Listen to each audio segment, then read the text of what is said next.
Et je voulais surtout pas que les islamistes qui ont détruit mon pays d'origine font la même chose dans mon pays d'adoption, que j'ai adopté, qu'il m'a adopté, qui s'appelle la France. Alors comment, expliquez-nous comment LFI, à la fois, et c'est ce que vous dénoncez, instrumentalise les islamistes pour des raisons, électorales, clientélistes, et comment les islamistes se servent finalement de la France insoumise pour progresser en France? Je commençais à entendre des phrases prononcées par des imams radicaux dans la banlieue parisienne où j'ai habité. C'était avec les élections présidentielles en 2017. Ces imams soutenaient ouvertement Mélenchon. Plus tard, je commençais à creuser dans Les ce imams sujet appelaient à encore. voter Mélenchon. Bien sûr.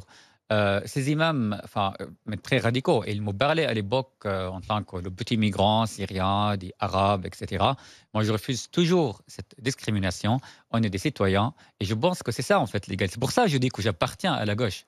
Parce que vous voyez, quand on discourt, ou on discute avec les musulmans, on s'adresse aux musulmans en tant que musulmans en France, pas en tant que citoyens. Ce que LFI fait, c'est ça la C'est-à-dire discrimination. qu'on Oui. doit parler aux musulmans comme des citoyens et pas Bon, comme, voilà, il faut des croire personnes à appartenant à une l'égalité. Oui. religion. C'est ça l'hypocrisie de LFI. Donc, plus tard, cela a tellement augmenté avec les élections de 2022.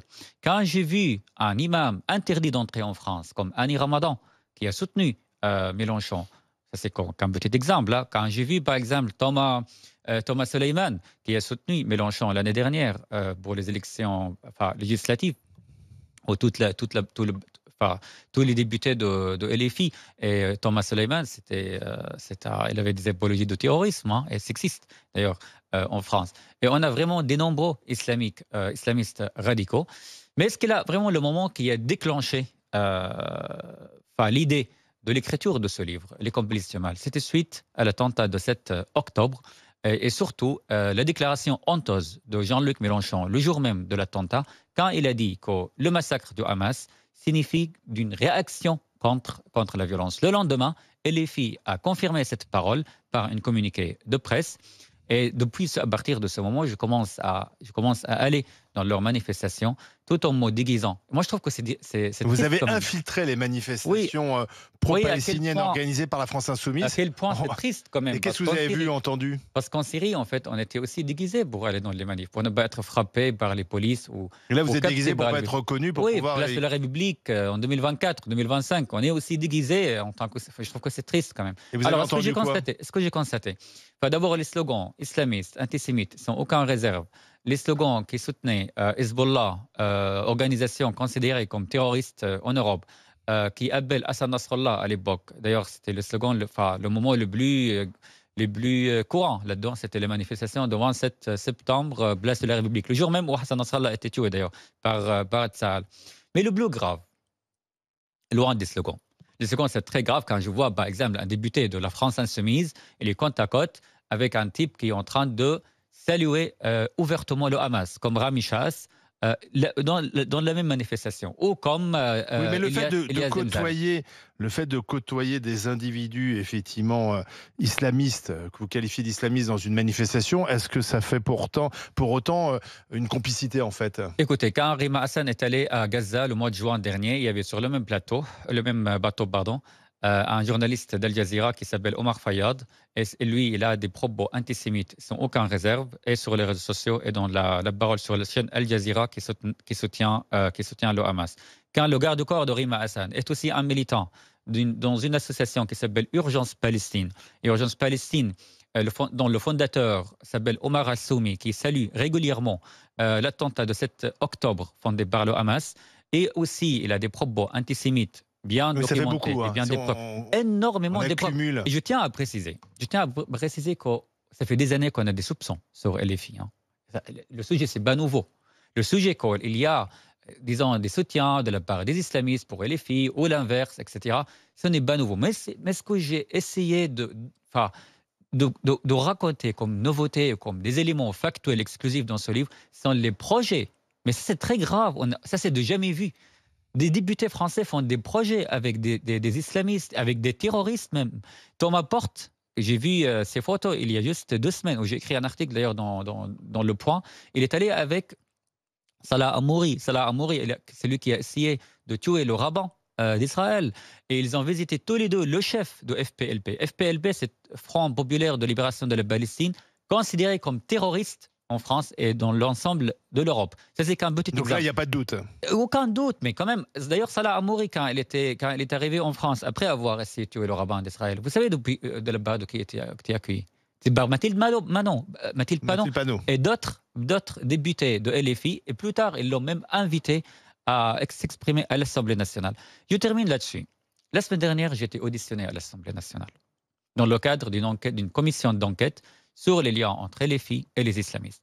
Et parce qu'on n'a rien à cacher, j'ai demandé que ça soit ouvert pour tout le monde, l'enquête. Pourtant, j'avais le droit que ça soit huis clos. Que l'audition soit Eh publique. bien, aucun député, mais vraiment aucun député de la France insoumise était présent. Moi, j'aurais beaucoup aimé qu'il soit présent. Mais la France insoumise ne croit pas en démocratie. Pourtant, la France insoumise a voulu savoir ce qu'il y avait dans votre livre avant sa parution. La France insoumise, ils avaient saisi la justice. Le 11 septembre, ils ont envoyé une lettre de mise en demeure à mon éditeur, aux éditions Plan, pour avoir un exemplaire dans 24 heures avant la parution du livre. On a refusé de le faire. La semaine suivante, ils ont fait une action judiciaire, pour avoir un exemplaire d'un livre en France en 2025. Cela a révélé des souvenirs, mais vraiment très graves, parce que moi, je viens d'un pays où je pratiquais le journalisme dès l'âge de 18 ans, en Syrie. À chaque fois que j'écrivais un article, une enquête chez le régime de Bachar al-Assad, j'étais humilié, j'étais menacé, même parfois j'étais frappé. Donc je suis pas. Alors j'ai fui ces persécutions du régime de Bachar al-Assad. Et vous n'avez pas envie de la retrouver en 2012. Et 13 ans plus tard, je me retrouve face aux politiques qui souhaitent me faire taire. Jérôme jamais le Marty. faire. Non, moi, ça évoque en moi le fait que sa vie, c'est autre chose que des gens qui partent sur une flottille pour Gaza, quoi. La prise de risque qu'il a vécue, c'est autre chose. Il sait ce que c'est par son parcours et il le dénonce aujourd'hui. Alors, en politique, il y a toujours eu des idiots utiles. Et on a connu ça sous Staline. Et les idiots utiles, ils ont ça de particulier, c'est qu'ils pensent que l'idiot, c'est l'autre. Comme disaient des proches, le con est con et il ne sait pas qu'il est con, puisqu'il est con et donc il pense que le con, c'est l'autre, alors que c'est lui. Mais l'idiot utile, c'est la même chose. C'est la même chose. Or, le LFI aujourd'hui sont les idiots utiles des islamistes, qui s'en servent comme de marchepied et qui veulent, à terme, prendre le pouvoir en France et instaurer la charia, quoi. Je veux dire, il ne faut pas avoir peur de dire cela. Et les frères musulmans, c'est ça, quoi. C'est exactement ça. Figurez-vous, ils sont les idiots utiles, mais aussi ils le font chacun instrumentalise l'autre. Vu que je parle la langue arabe et c'est ma langue maternelle, j'ai suivi tous les soutiens de la part des chaînes islamiques et fréristes, surtout Al Jazeera ou Al Mayadeen ou Al Alam, sont des chaînes soutenues, soit par le Qatar, soit par l'Iran. Le soutien pour la France insoumise est horrible et insupportable. Et j'ai tout incarné d'ailleurs dans ce livre. Et le plus grave là-dedans, c'est que quand, par exemple, les frères musulmans, ici en France, déclarent sur ces chaînes en arabe, leur discours en arabe n'a rien à voir avec le discours en français. Ce que vous dites, c'est très important. Oui, ça, c'est un point très important de votre livre. Parce que vous expliquez aussi que dans certaines manifestations, il y a des moments où justement certains de ces militants, notamment Omar Asloumi et d'autres, tiennent des discours et tiennent des propos en arabe. Ils ne sont pas compris par les députés insoumis qui sont là et qui tapotent des mains et qui s'extasient. Mais c'est très important que vous expliquiez bien cette question du double discours, c'est-à-dire ce qui est dit en arabe n'est pas exactement ce qui est dit en français pour le militant woke qui est là avec ses cheveux bleus dans la foule. Tout à fait, je suis tellement d'accord avec vous. Mais premièrement, je tiens à préciser que la France insoumise comprenne. En fait, ils savent ce qu'ils font. Vous voyez, c'est-à-dire, c'est pas parce qu'ils ne parlent pas l'arabe. Par exemple, Rima Hassan, quand elle incarne un verset coranique djihadiste qui est horrible, qui dit voilà, je cite en arabe. Ne pensez pas aussi qu'ils sont morts pour Dieu. Ils sont morts vraiment, mais ils sont vivants, etc. Je ne vais pas entrer dans les détails, mais il l'a incarné dans un projet artistique au Liban. Donc, il sait très bien ce qu'il fait. Quand le mot juif, même pas Israël, juif est prononcé par Rami Shahas, un islamiste vivant ici en France, place de la Nation le 8 septembre dernier. Il s'est traduit, d'ailleurs, c'était son traducteur, parce que lui ne parle pas le français. Son traducteur, c'était Omar Al-Soumi, le fondateur d'Urgence Palestine. Il a traduit en tant qu'Israël. Israël et pas les Juifs. Ils font les prudents, mais nous, on n'est pas dupes, vous voyez. Et je termine là-dessus, quand l'ancien chef de MF musulman de France, s'appelle Ammar Lasfar. Ammar Lasfar a déclaré sur la chaîne Al Jazeera, la chaîne Al Jazeera, là, ils sont devenus d'ailleurs prudents depuis la sortie de la loi contre le séparatisme. Mais auparavant, il avait déclaré qu'on arrivera à l'Assemblée nationale par des élections, par de la politique, au bar un coup d'État. Ça, c'était en arabe. Moi, je l'ai traduit. Et là, en français, il parle de 1905, de la République, etc. Moi, je pense qu'il ne faut jamais faire confiance aux frères musulmans. Et deuxièmement, que les frères musulmans, ils sont déjà interdits en France, dans la majorité des pays arabes. Il faudrait les interdire en France? Absolument. Mais comment on interdit un courant de pensée? Qui a dit que les frères musulmans, c'est un courant de pensée? Les frères musulmans sont des terroristes. Ils le disent. Les frères musulmans, est-ce que la France... Oui, d'accord, mais je comprends ce que vous dites. Mais par exemple, un imam la stratégie de la cravate des frères musulmans, aujourd'hui, ils ne se présentent pas en disant on va tout faire sauter. Ils ne se présentent pas comme étant terroristes, ils vont dire bah non, nous on défend et ils le une disent, version d'islam. Ils disent ce qu'ils souhaitent. Et nous, on écrit et nous, on a les preuves. Non, on a les preuves. C'est pour ça, moi, j'ai écrit ce livre. Et les autres avec d'autres. Non, pour avoir les preuves. Un grand nombre de spécialistes de la mouvance des frères musulmans les connaissent. Et ils sont très manipulateurs. D'ailleurs, ce que LFI appelle la lutte sociale, les frères musulmans l'appellent des conquêtes. Vous êtes critique envers l'extrême droite française aussi, il faut le dire. Vous êtes critique envers le gouvernement israélien aussi. Et ensuite, vous nous parlez aussi, je dirais, de l'histoire du terrorisme au Moyen-Orient, dans le cours du XXe siècle, où notamment aussi on apprend des choses, qu'il y a eu un moment une rencontre avec Hitler pour, après la Seconde Guerre mondiale, aller massacrer les Juifs qui sont au Moyen-Orient. J'ai trouvé que ça, c'était très intéressant. Amin al-Husseini, le grand mufti de Jérusalem, c'est connu. Il y a mais tout le monde ne connaît pas, il y a votre histoire aussi, où vous voyez que la haine du Juif est assez présente et peut-être que vous descendez d'un Juif qui se serait converti à l'islam. Donc ça, c'est la petite anecdote qui est marrante. Après, j'avais quand même deux questions. Vous parlez notamment de Rima Hassan à un moment, et vous prenez le témoignage d'une de ses anciennes amies, que je ne citerai pas, qui vous aurait expliqué, je fais exprès d'utiliser le conditionnel, comme ils ne sont pas là pour le droit de réponse. Vous dites qu'elle est présentée comme une républicaine et quelqu'un qui respecte la laïcité, et qu'il y aurait eu un basculement après le 7 octobre, en fait, comme si ça aurait changé. Donc voilà, est-ce que vous pouvez étayer sur ça? Alors justement, Rima Hassan, c'est très intéressant parce que vous avez le même parcours avec Rima Hassan. Elle est également franco-syrienne. Je crois que vous avez le même âge quasiment. Vous êtes pas très loin. Non, pas tout à fait. Moi, vous êtes on est dans les trentaines. On est dans les trentaines. Vous avez la trentaine tous les deux. Donc c'est intéressant ce parcours en parallèle entre vous et Rima Hassan. On va en parler dans un instant. Vous restez avec nous, Omar Youssef Souleymane, les complices du mal. Cette enquête sur les liens entre les dirigeants de la France insoumise et les islamistes. RMC, 9h midi, les grandes gueules.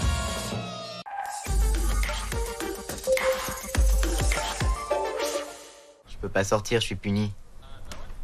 Bah, j'ai lancé le lave-vaisselle à 10h. Bah ouais, normal. Avec 2 heures de consommation d'électricité verte gratuite l'après-midi. Ça vaut peut-être le coup de changer ses habitudes. J'agis avec Engie. Et voilà.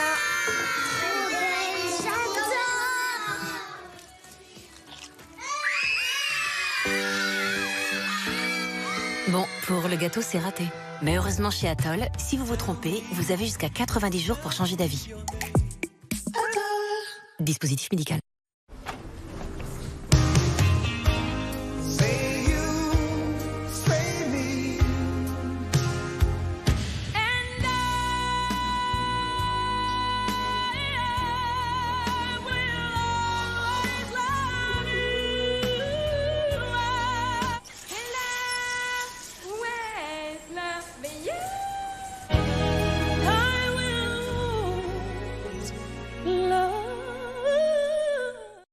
Avec la nouvelle catégorie électronique Vinted, recevez de l'argent encore et toujours en toute sérénité. Redonnez une seconde vie à vos appareils électroniques. Vous ne l'utilisez pas? Vendez-le. Parfois, il suffit d'une seule chose en commun pour nous rapprocher. Comme le plaisir pour le goût unique de Nutella.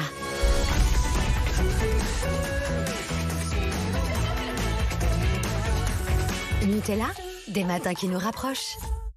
Oui, il a pas de temps. Oui, ça t'a raison. T'as vu son bec? Ah oui? Qu'est-ce qu'ils font les chevaux? Oui, qu'est-ce qu'ils font les chevaux? Il y a des questions auxquelles on ne sait pas comment répondre. Ah, qu'est-ce qu'ils font? Et d'autres aussi. C'est un emballage ou pas? Ben oui. Et si c'est oui, c'est dans le bac de tri.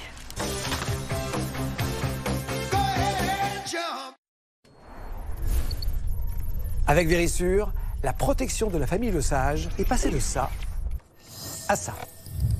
Grâce au nouveau détecteur extérieur Vérissure, La télésurveillance met les intrus en fuite avant même qu'ils ne pénètrent chez vous.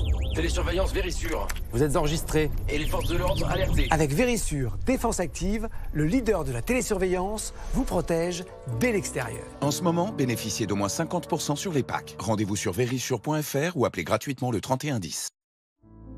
En passant par Direct Assurance, j'avais peur de perdre cette qualité humaine de rencontre.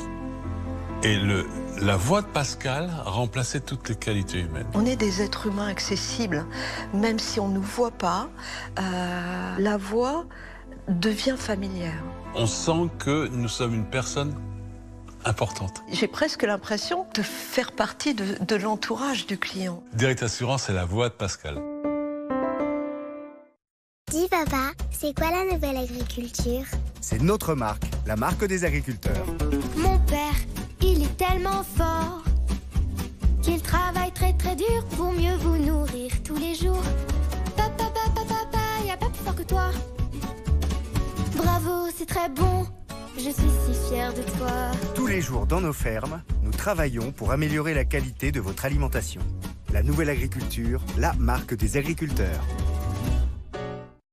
Vous avez fini toute la pâte à modeler là? Ah ouais. Je fais comment pour ma tartine moi? Fais-toi une tartine sans. Merci. Merci pour l'esprit de famille. Et bonne journée. Le jour où vous aimerez la pâte à modeler, nous baisserons son prix. En attendant, chez Auchan, nous faisons le choix de baisser le prix des produits que vous aimez vraiment. Comme la confiture de fraises bio à 1,69 €. Auchan, le choix, le bon.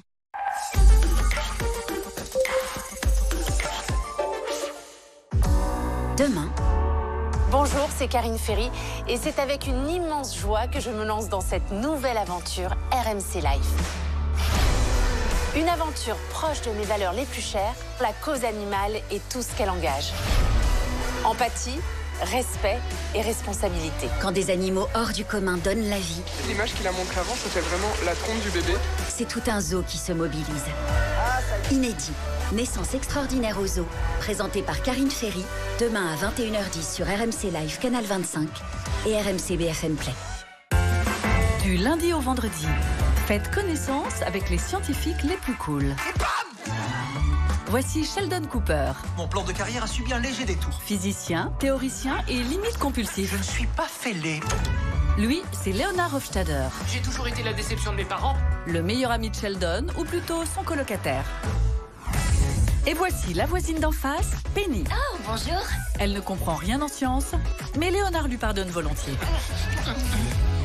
Il y a aussi Howard Wolowitz. Non, enchanté. Un style qui n'appartient qu'à lui et aux années 60. Moquez-vous de moi si ça vous amuse. Et puis Rajay Kutrapali, il a tout pour lui à un détail près. Il ne parle pas aux femmes.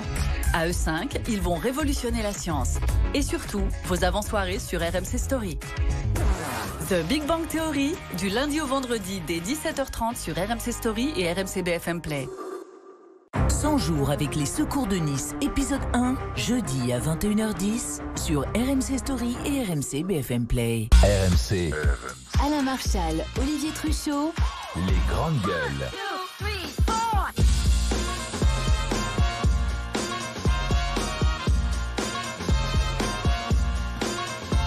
Les grandes gueules face à Omar Youssef Souleymane, qui est l'auteur des Complices du mal chez Plomb, un livre enquête qui dénonce les liens entre les dirigeants de la France insoumise et les islamistes. Et on a bien compris, Omar, chacun en fait se sert de l'autre. La France insoumise utilise les islamistes pour des raisons électorales. Les islamistes essaient de profiter de la France insoumise comme une sorte de cheval de Troie pour mieux, effectivement, dominer la société française. Parlons de Rima Hassan, parce que Rima Hassan, je trouve c'est très intéressant, c'était la question d'Abel. Oui. Rima Hassan, c'est votre parcours aussi, puisqu'elle est franco-syrienne, elle est en France aujourd'hui, elle a quitté la Syrie, elle a la trentaine comme vous, mais elle n'a pas du tout choisi la même trajectoire.